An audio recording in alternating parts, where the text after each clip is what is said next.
Boa noite, irmãos. Graça e paz do Senhor seja com todos os membros da Igreja do nosso Senhor e Salvador Jesus Cristo.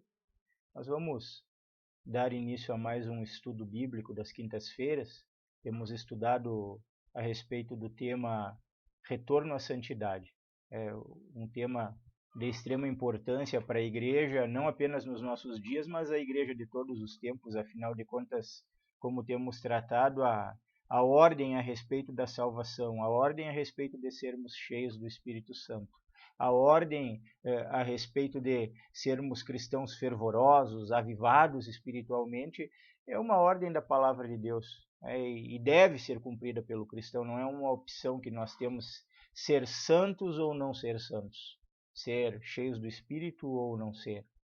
Então, nós temos feito uma série de estudos aí detectando pontos que muitas vezes impedem o nosso crescimento espiritual, a nossa santidade, o nosso avanço, e chamando a atenção dos irmãos para que possam, observando isso, abrindo suas mentes, abrindo seus corações, serem instruídos pela palavra de Deus para detectarem pecados, transgressões, que têm se constituído em barreiras para que muitas vezes nós vivamos a santidade da maneira que Deus deseja que nós vivamos, que nós vivamos a verdadeira fé cristã da maneira que Deus deseja que nós vivamos. Então, muitas vezes na vida do cristão o que acontece é que com o passar do tempo ele vai se esfriando, ele vai se enfraquecendo, ele vai se distanciando da palavra de Deus, ele vai perdendo a sua vitalidade espiritual.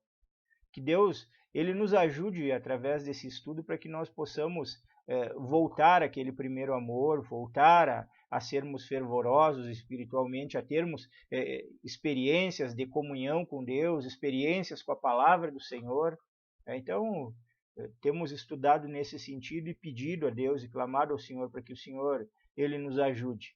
Eu quero continuar no ponto em que nós paramos e nós estamos tratando de alguns pecados de atitude que o cristão pode ter e que pode fazer separação entre ele e Deus e que pode impedir o fluir do Espírito Santo nas nossas vidas, o nosso crescimento e a nossa vida de santidade. Nós já estivemos tratando de uma primeira parte desse estudo na oportunidade passada e hoje nós queremos retomar falando a respeito de algumas áreas que precisam ser avaliadas na nossa vida e que nós precisamos verificar qual seja a nossa atitude nessas áreas e que mudanças nós precisamos. Então, que Deus ele nos ajude nesse sentido, ilumine as nossas mentes e os nossos corações. Eu quero começar fazendo a leitura de um texto que se encontra na carta de Paulo aos Filipenses, no capítulo 2, nos versículos 3 e 4. Aí, nesta ocasião, eu estou utilizando como texto para leitura o texto da Nova Versão Internacional da Bíblia. Então, se você verificar aí que tem alguma divergência em relação ao que você está lendo na sua versão revista e atualizada, fique tranquilo que é apenas uma versão diferente, mas as palavras são as mesmas. Também você tem recebido para o seu estudo também, para o auxílio do estudo, uma apostila que nós temos desenvolvido. Essa apostila escrita e nós estamos na página 14 da apostila. Então vamos fazer leitura, se você procurar lá na página 14, você vai identificar a parte que nós vamos dar continuidade. Filipenses capítulo 2, versículos 13 e 4.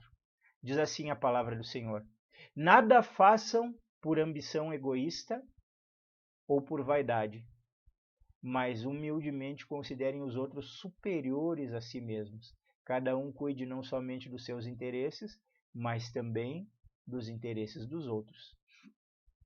Eu gostaria de convidá-la para que nós estivéssemos orando neste momento ao Senhor, encomendando este momento, encomendando as nossas vidas e pedindo a graça e o favor do Senhor. Nosso Deus e nosso Pai, nós nos colocamos diante da Tua presença, Pai.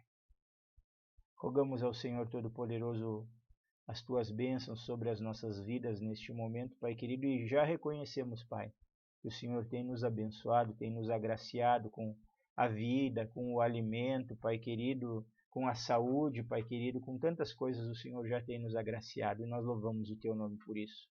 Senhor, nós somos agradecidos porque a Sua graça nos alcançou. Mudou as nossas vidas, mudou o nosso coração, mudou a nossa maneira de ser e de viver, Pai querido. Hoje nós vivemos para o Senhor, nós vivemos para a Tua glória, assim deve ser a nossa vida, Pai, porque nós encontramos a fonte da suprema satisfação em Cristo Jesus, nosso Senhor, na Sua santa palavra, na presença do Seu Espírito nas nossas vidas. E agradecemos por isso, Pai. Queremos viver dessa maneira, queremos viver para o Senhor, queremos entender o princípio da Tua palavra que diz que quer comamos, quer bebamos, quer façamos qualquer outra coisa, que devemos de fazer tudo para a Tua glória, Senhor. Então vivemos a nossa vida para a Tua glória, satisfeitos no Senhor e na expectativa do dia da Tua vinda em que nos encontraremos com o Senhor e viveremos para sempre, Pai querido, em eterna alegria e satisfação na Tua presença, Pai querido, gozando de todos os benefícios da Tua bênção eterna sobre nós, Pai. Nós sabemos que esse dia vai chegar, Pai. E pedimos, Senhor Todo-Poderoso, hoje, neste momento em que vamos meditar na Tua palavra, Pai, ajuda-nos a ser santos, ajuda-nos a ser cheios do Teu Espírito Santo, ajuda-nos a ser crentes sinceros, fervorosos, homens e mulheres de Deus cheios de fé e comprometidos com o Senhor e com a Tua palavra, Pai. Queremos, Senhor, nos colocar diante de Ti, Pai querido, com o coração aberto e reconhecendo também, Pai querido, que somos pecadores, Pai. Precisamos do Teu perdão, precisamos da Tua graça, precisamos da Tua misericórdia, Papai amado. Ajuda-nos nesse sentido, Senhor. Fala aos nossos corações por intermédio da Tua palavra e que o Teu perdão, Pai querido, Ele proporcione meios, Pai, para que nós estejamos mais atentos, mais abertos e tenhamos a capacidade espiritual dada pelo Senhor de discernir a Tua palavra. Que a Tua palavra, Senhor, nesta noite, ela venha ao encontro dos nossos corações e gere, Senhor Todo-Poderoso, vida, alegria, paz, satisfação, compromisso, santidade, Pai querido. Porque ela é poderosa para fazer tudo isso, Pai, e muito mais nas nossas vidas. Oramos, Pai querido, uns pelos outros, aqueles que estamos assistindo, Pai querido, esse estudo, e pedimos que o Senhor abençoe, Pai, cada família, Pai querido, da igreja, cada membro representado por essas famílias, Pai querido, e que o Senhor leve as pessoas ao verdadeiro e sincero arrependimento, Pai querido, que, Senhor, não haja pecados no nosso meio, Pai querido, mas que os pecados sejam confessados e abandonados, Pai querido, e, Senhor Todo-Poderoso, é necessário, Pai, e pedimos que o Senhor traga à tona, Pai querido, todo o pecado, todo o engano, tudo aquilo que porventura tem sido praticado no meio da Tua igreja, Pai querido, por pessoas que não se arrependem, Pai, que o Senhor exponha, Pai, e que o Senhor purifique a Tua igreja, que o Senhor santifique a Tua igreja. Nós temos visto já o Teu agir, tirando, Senhor Todo-Poderoso, santificando, purificando, Pai querido, e louvamos o Teu nome por isso. Pedimos que o Senhor fortaleça cada vez mais aquelas pessoas que são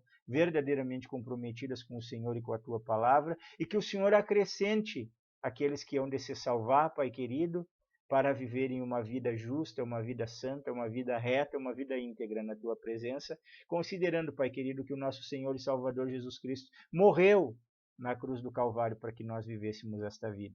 Abençoa-nos, Senhor, livra-nos, guarda-nos de todo mal, é o que nós pedimos, Senhor, e desde já agradecemos em nome de Cristo Jesus, o nosso Senhor. Amém e amém.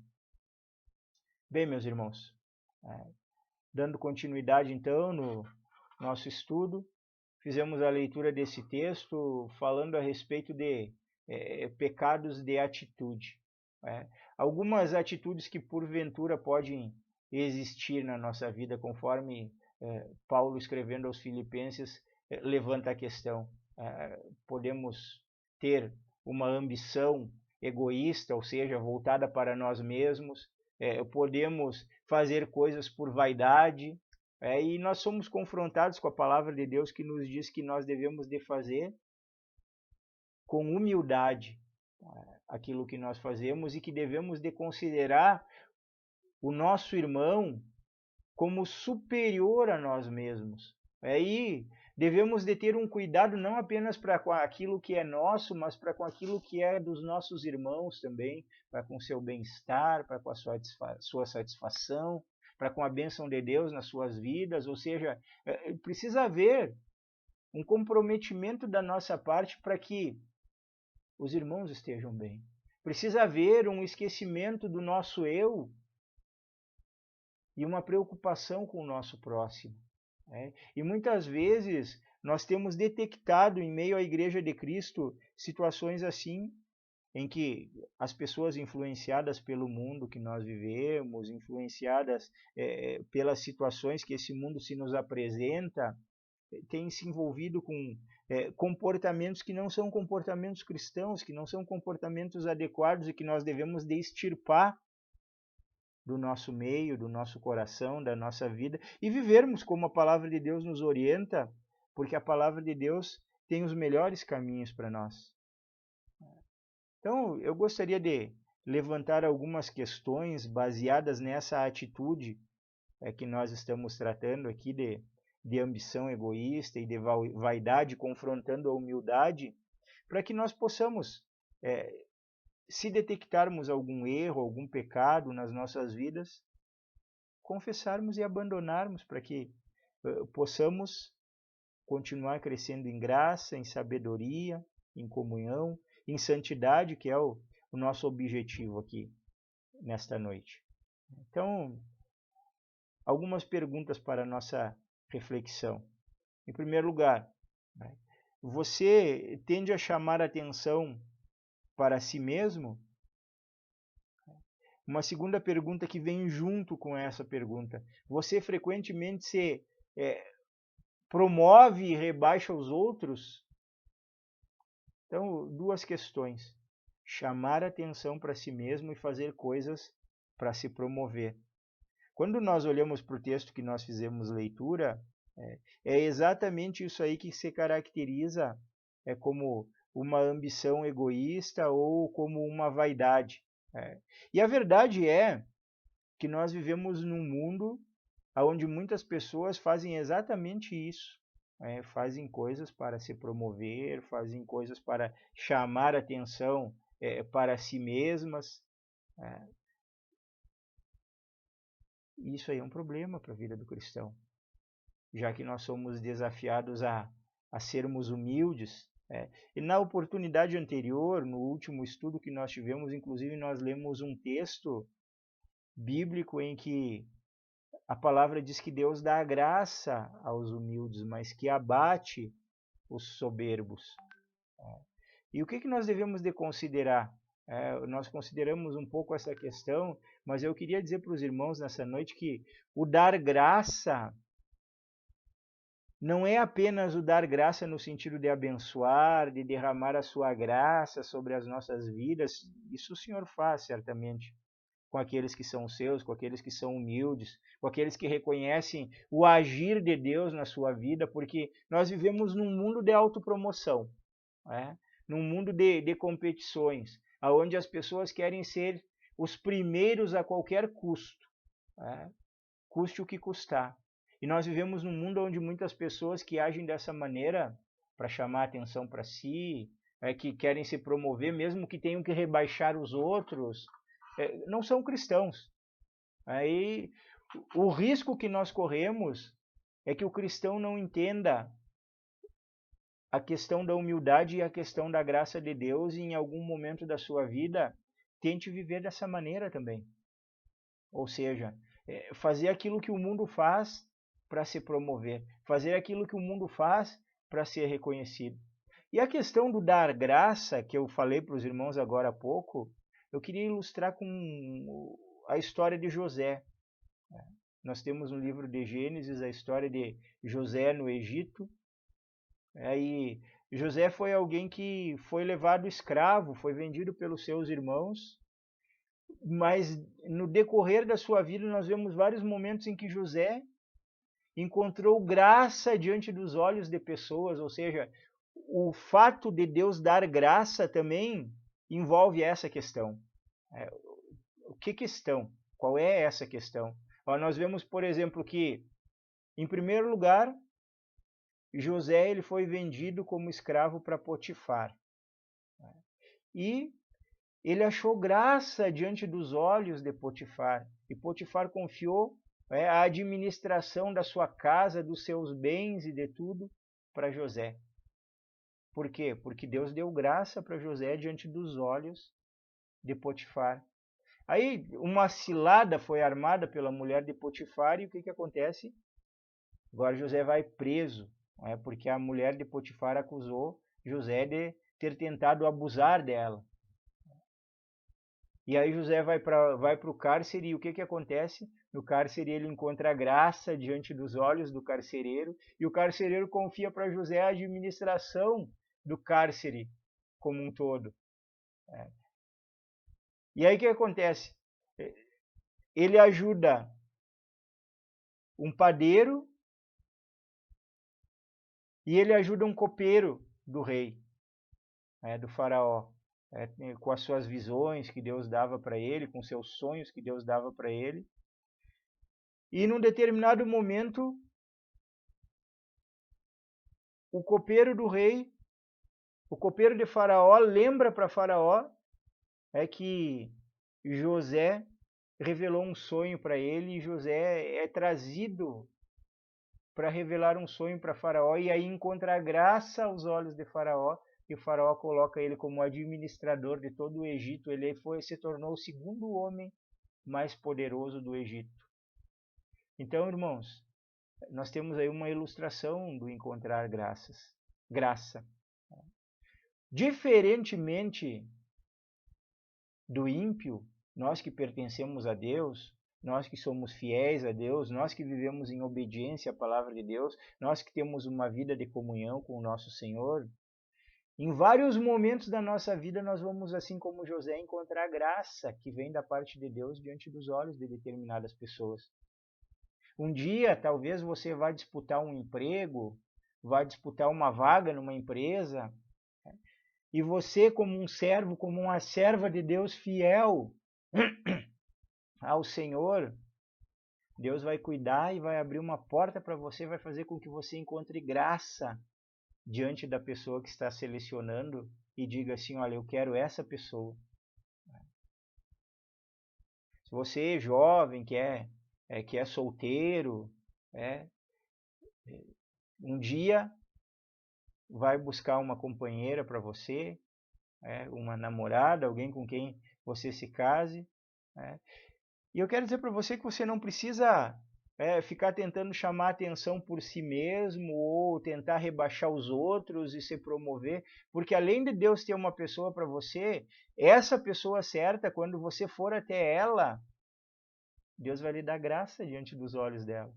Ela vai ver as suas virtudes, ela vai ver os seus talentos, ela vai gostar de você por aquilo que você é e não por algo que você tenta ser e que você não é, como muitas vezes os ímpios, aqueles que não conhecem a Deus, eles fazem. Então, se você se tornar uma pessoa humilde, se você se tornar uma pessoa que se preocupa em abençoar os outros, em ajudar os outros também, em orar pelos outros, em cooperar com os irmãos, Deus, no seu momento, ele vai levantar em primeiro lugar pessoas que se preocupem com você também, pessoas que amem você, e ele vai dar graça para você. Você não precisa utilizar de artimanhas diabólicas, mundanas, carnais, para chamar a atenção dos outros. Então, qual é o nosso desafio aqui? Identificar algumas dessas atitudes nas nossas vidas que porventura desagradem a Deus, e que são pecados que estão fazendo separação entre nós e Deus, encontrar alguns desses pecados aí, dessas falhas aí, e substituí-los por virtudes, ter uma atitude adequada, porque essa é uma realidade. Nós temos outras questões voltadas para o termo, para o assunto que nós estamos tratando da humildade, contrapondo ambição egoísta e vaidade, que são, você normalmente pensa em termos de seus próprios desejos e necessidades, e não é problema que nós pensemos nos nossos desejos e necessidades, o problema é quando nós só pensamos neles. e não pensamos nos dos outros. Você tem uma necessidade desordenada de ser notado e elogiado pelas pessoas? Você nota isso na sua vida? Você faz as coisas para ser notado e não para glorificar a Deus? Você faz as coisas para ser elogiado e não para glorificar a Deus? Tome cuidado com isso daí, porque isso é uma falha de caráter, é uma atitude que não agrada a Deus. Porque quando Deus diz que Ele dá graça aos humildes, é porque Ele faz com que os humildes se sobressaiam. E diz que Ele abate os soberbos, ou seja, essa atitude, que é uma espécie de orgulho espiritual, que quer fazer com que nós nos destaquemos dos outros, que nós alcancemos elogios das pessoas. E nós vamos ver em alguns momentos até o Senhor Jesus falando a respeito disso, que aqueles que fazem as coisas para serem reconhecidos pelas pessoas, na verdade, já receberam a sua recompensa. Haveria uma recompensa eterna para essas pessoas que pelo seu problema, que pelo seu pecado, elas deixaram de alcançar. Os fariseus eram assim. Então, irmãos, nós vemos a palavra de Deus afirmando que Ele detesta todas as formas de orgulho, de autopromoção. E se você sente que Deus está mostrando algum pecado para você nessa área, alguma coisa que mostrou para você que você está em desacordo com a palavra de Deus, confesse, abandone. Se for necessário voltar aqui depois do estudo, refletir nesse texto, anotar alguma coisa, pedir perdão, faça isso. Creia que Deus pode mudar a sua vida. E creia que Deus pode tratar o seu caráter. Creia que Deus pode acrescentar atitudes santas a você.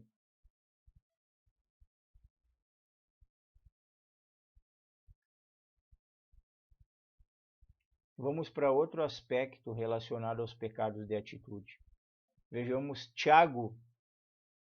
Leia comigo, por gentileza, se você quiser e puder, abra sua Bíblia e leia comigo Tiago, capítulo 2, os versículos 1 e 4, que dizem assim: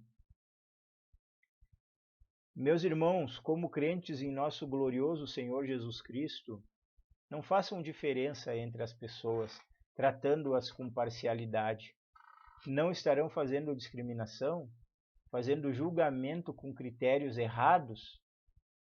Então, nós podemos notar nesse texto acima a importância que existe em rejeitar pecados de preconceito e pecados de parcialidade com as pessoas, de escolher uns ou de beneficiar uns em detrimento dos outros, porque isso é algo da nossa natureza humana caída e que deve ser tratado nas nossas vidas. Todas as pessoas têm valor diante de Deus. Os seus eleitos são tão valorosos para o Senhor que o Senhor deu o seu Filho para morrer no lugar deles, para morrer por eles. Então, nós devemos de ter cuidado e não apenas tratar com valor aqueles que são crentes em Cristo, mas aquelas pessoas que nós vemos hoje que ainda não foram alcançadas pela graça, um dia elas podem ser alcançadas pela graça. Quem sabe você está convivendo no seu trabalho com um ímpio que vai ser seu irmão em Cristo. Então, nós não temos como saber isso, por isso devemos de tratar com misericórdia, devemos de tratar com dignidade, mesmo as pessoas que são difíceis de conviver, e evitar todo tipo de hostilidade, de preconceito em relação a pessoas de outras raças, de aparências diferentes ou de classes sociais diferentes. Porque toda vez que nós tratamos pessoas de acordo com um perfil específico, vamos dizer assim, nós estamos incorrendo em preconceito. O que é o preconceito? É nós termos um conceito a respeito de uma pessoa antes de conhecê-la por causa de alguma característica dela, alguma característica física. Aí você desenvolve um conceito, muitas vezes equivocado antes, um preconceito. E isso deve ser alvo do nosso cuidado. Nós não devemos de julgar ou desvalorizar as pessoas sem conhecê-las. Alguns crentes orgulhosos pensam que podem até julgar as motivações dos outros, e motivações são coisas do coração, irmãos. E esse é um pecado que, se nós não olharmos para a profundidade do nosso ser, se nós não avaliarmos o nosso coração com a ajuda de Deus, ele pode passar desapercebido e não ser confessado. E nós precisamos identificar os pecados e confessá-los. Então, vamos a algumas questões para reflexão. Você se associa somente a pessoas semelhantes a você? É que essa questão ela precisa de uma observação. É natural que nós, de certa forma, nos associemos a pessoas que são parecidas conosco. Afinal de contas, o jovem gosta de estar com jovens. Uma pessoa que tem uma predileção por leitura gosta de estar com pessoas que gostam de leitura. Pessoas que gostam de política procuram pessoas que gostam de política. Ou seja, o problema não é esse. O problema é quando tem alguma coisa no nosso coração que faz com que nós apenas queiramos estar próximos das pessoas que são semelhantes a nós e rejeitemos e pré-julguemos e tenhamos uma atitude preconceituosa em relação a outras pessoas, por motivos intelectuais, por motivos raciais, por todos os motivos que sejam. Afinal de contas, Deus, como cristãos, nos chamou a amarmos uns aos outros, a servirmos uns aos outros, a nos relacionarmos uns com os outros, a orarmos uns pelos outros, a termos diversos relacionamentos, porque o relacionamento, como nós tratamos na questão anterior, ele não visa apenas a minha satisfação, ele visa a glória de Deus. Então é importante que nós consideremos esse fato. Outras duas questões. Você tende a olhar de cima as pessoas que não são tão abundantes economicamente, financeiramente como você? Ou ao contrário, você se ressente por outros serem mais abastados do que você financeiramente?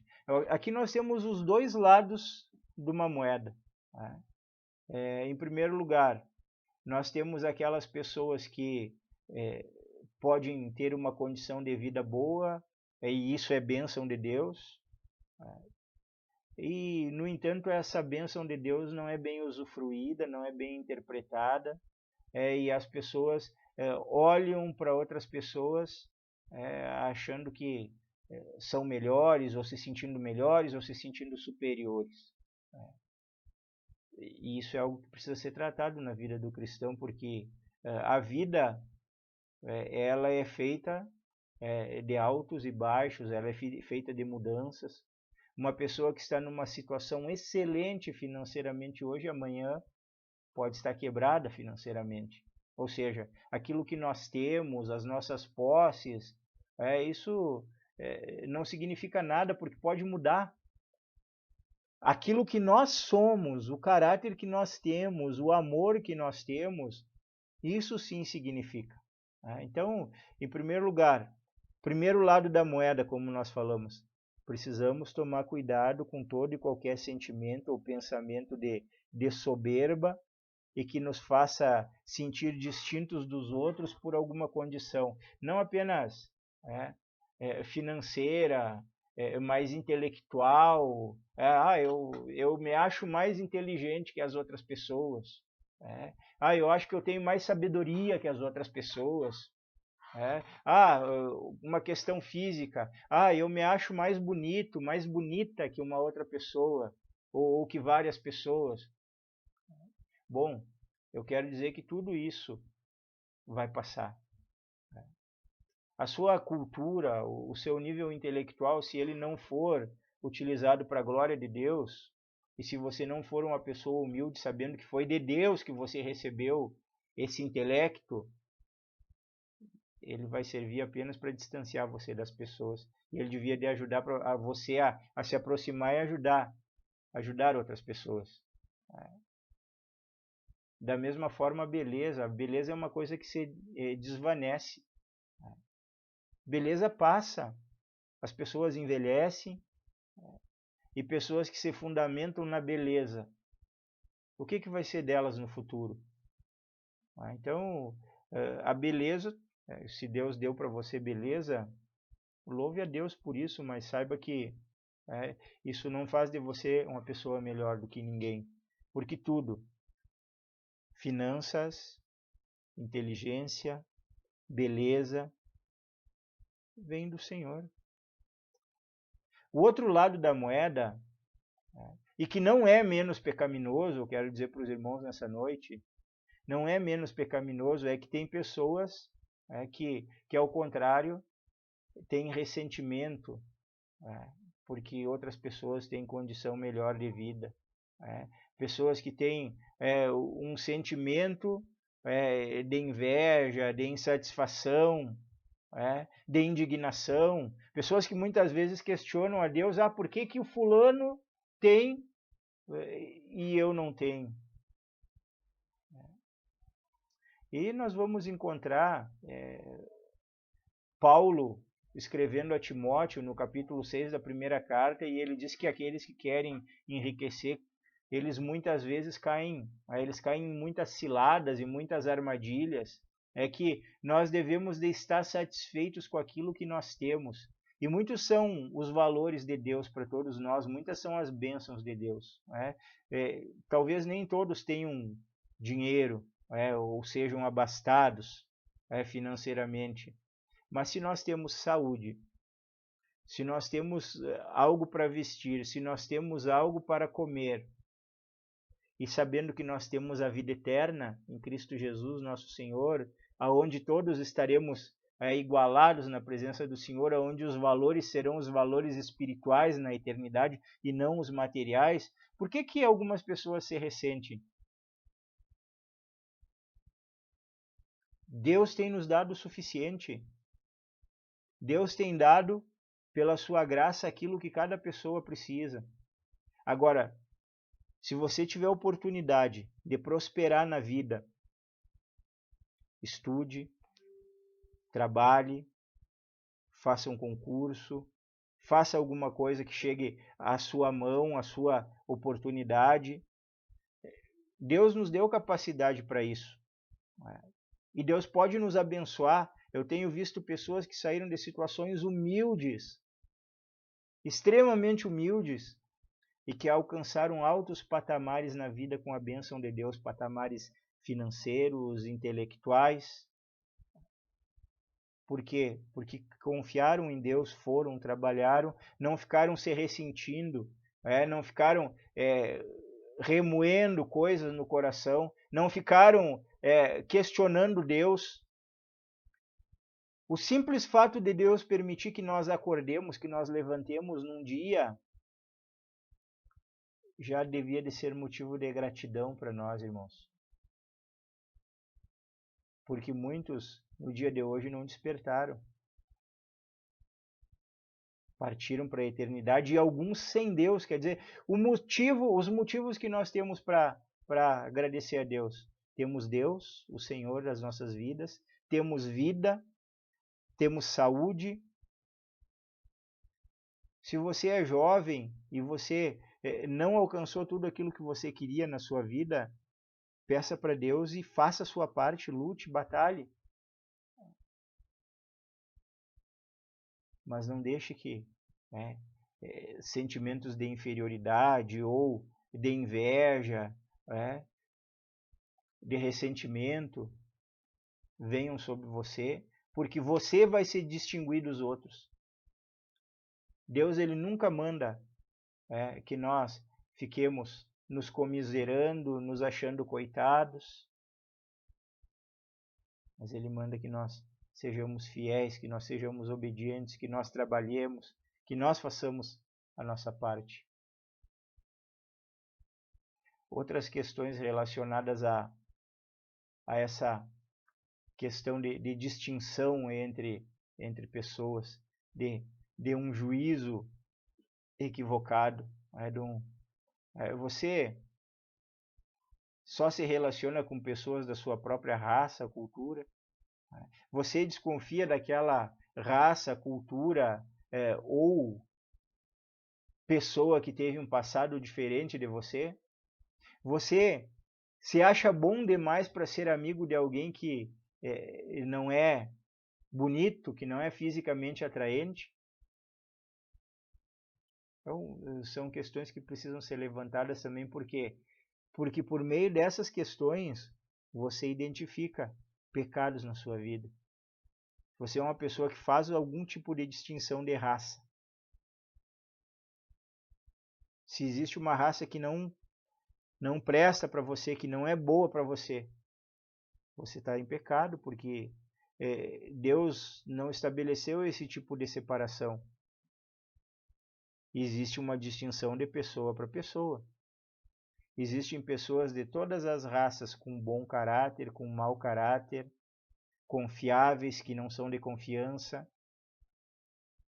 ímpios, crentes, quer dizer, em todas as raças, grupos étnicos, culturas diferentes, pessoas jovens, pessoas velhas, nós vamos encontrar diferentes tipos de pessoas. Não é a raça, é o indivíduo. Então, se nós temos algum tipo de sentimento nesse sentido, ele é um sentimento pecaminoso. Deve ser confessado e abandonado. Qualquer tipo de hostilidade que você tem em relação a algum tipo de grupo ou de pessoa, precisa ser por questão de distinção, por você se sentir melhor ou pior, precisa ser confessado e abandonado.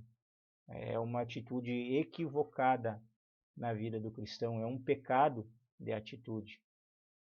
Agora, vamos passar para uma terceira etapa e um outro pecado de atitude que se encontra lá em Hebreus, capítulo 11 e versículo 6. Carta aos Hebreus, capítulo 11, versículo 6.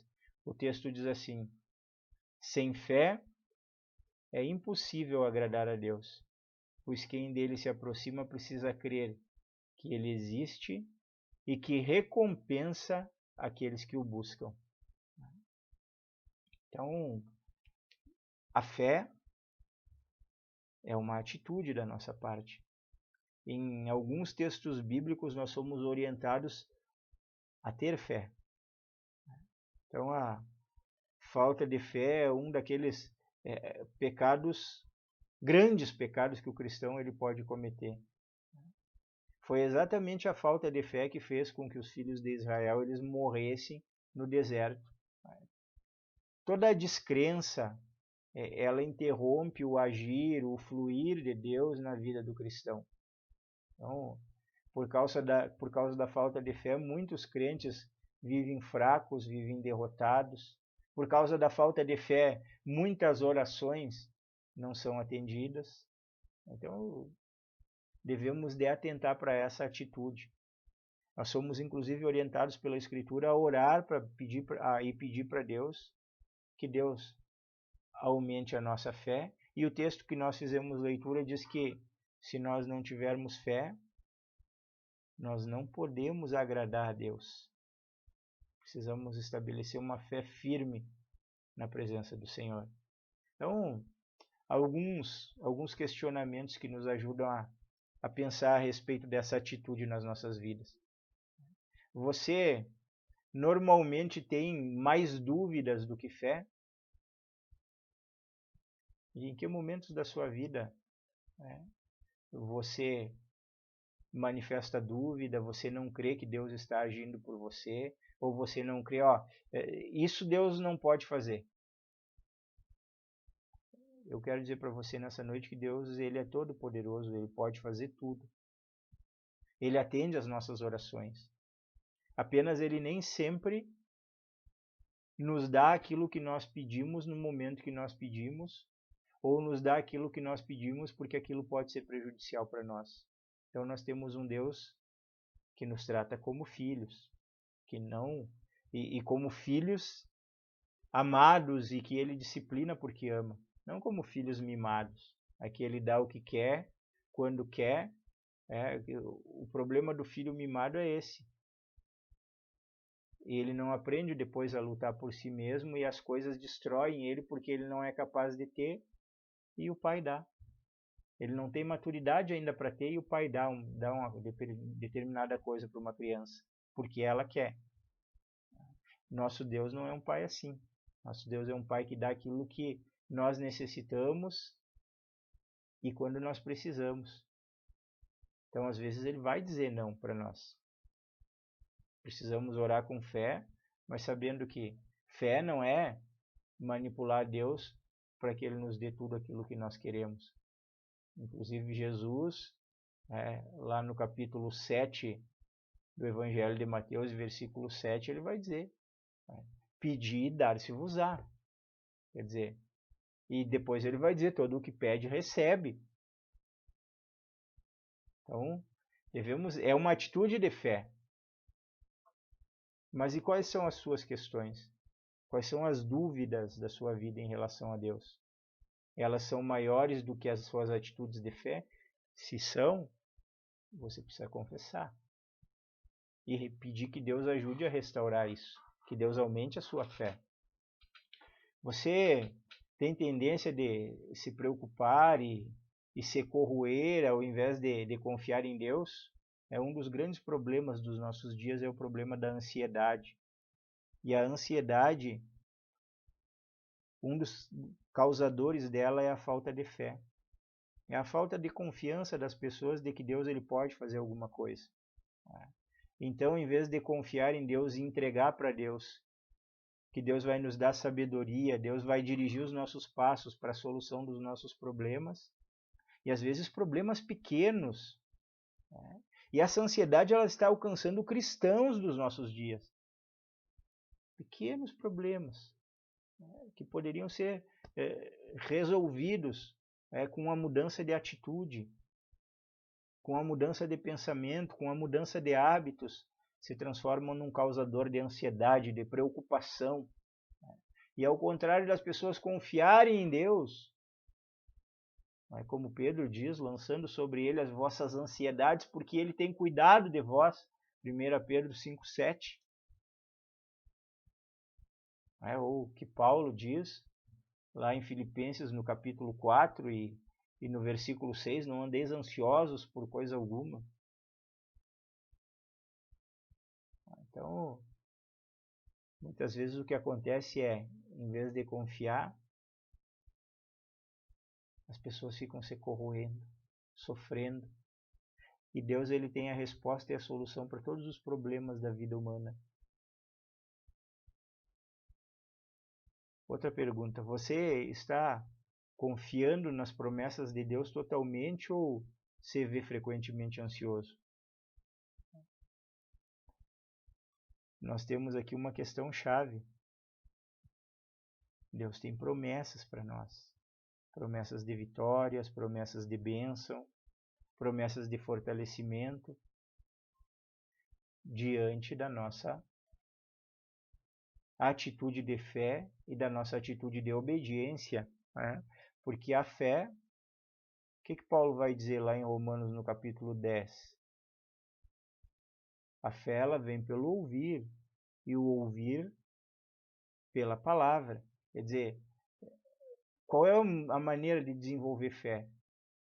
Vivendo um relacionamento estreito com a palavra de Deus. Então, na palavra de Deus nós temos promessas.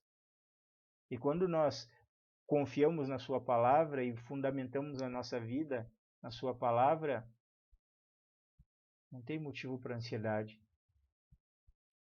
Você sente culpa pelo pecado da dúvida, dizendo que é um preocupado de nascimento?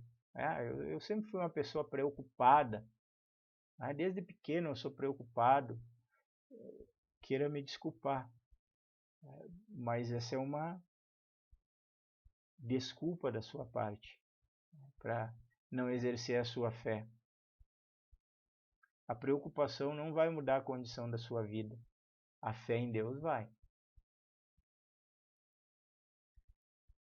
Você tem deixado que decepções enfraqueçam a sua fé e a sua vida de oração? Essa é uma atitude perigosa para o cristão. Quando as lutas, as decepções, elas nos alcançam, quando as provações elas vêm sobre a nossa vida, nós precisamos nos fortalecer na nossa fé e buscar mais a Deus, para entender o que Deus, qual é o agir de Deus por meio daquela obra. É sofrimento, é uma enfermidade, é algum outro tipo de provação ou de tribulação. O que Deus pretende com isso? Isso não deve enfraquecer a nossa fé. Isso deve nos aproximar de Deus, saber que Deus, Ele vai agir em meu favor. Alguma coisa Ele pretende com isso, porque todas as coisas cooperam para o meu bem.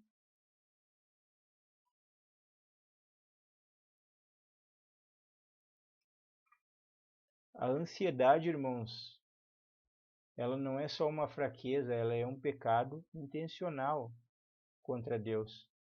Deus, ele nos promete perfeita paz para aqueles que confiam nele. Está escrito lá em Isaías 26:3. Então, você precisa confiar e confessar o pecado de descrença ou o pecado de ansiedade. E não importa por quanto tempo você duvidou. O que importa é que se você se arrepender hoje dessa atitude e confessar, Deus ele pode dar uma verdadeira fé e uma paz sobrenatural para a sua vida. E nós não devemos de aceitar nada menos do que isso. Vamos, nesse momento, orar ao Senhor para agradecer a Ele por essa oportunidade de estudo que Ele nos concedeu. Nós já estamos chegando ao fim da nossa meditação. Na próxima semana nós continuaremos falando a respeito da categoria de pecados de atitude e que precisam ser identificados, confessados e abandonados da nossa vida para que venha um tempo de crescimento, um tempo de santidade, um tempo de fé e de comunhão com Deus, um tempo de fervor espiritual, de enchimento do Espírito Santo sobre as nossas vidas. Vamos orar ao Senhor. Pai, nós louvamos ao Teu santo e bendito nome, Pai, por essa oportunidade que o Senhor nos concedeu e pedimos que o Senhor nos ajude com a Tua graça, Pai querido. Que o Senhor derrame do Teu Espírito Santo sobre nós, que o Senhor nos abençoe, Pai querido.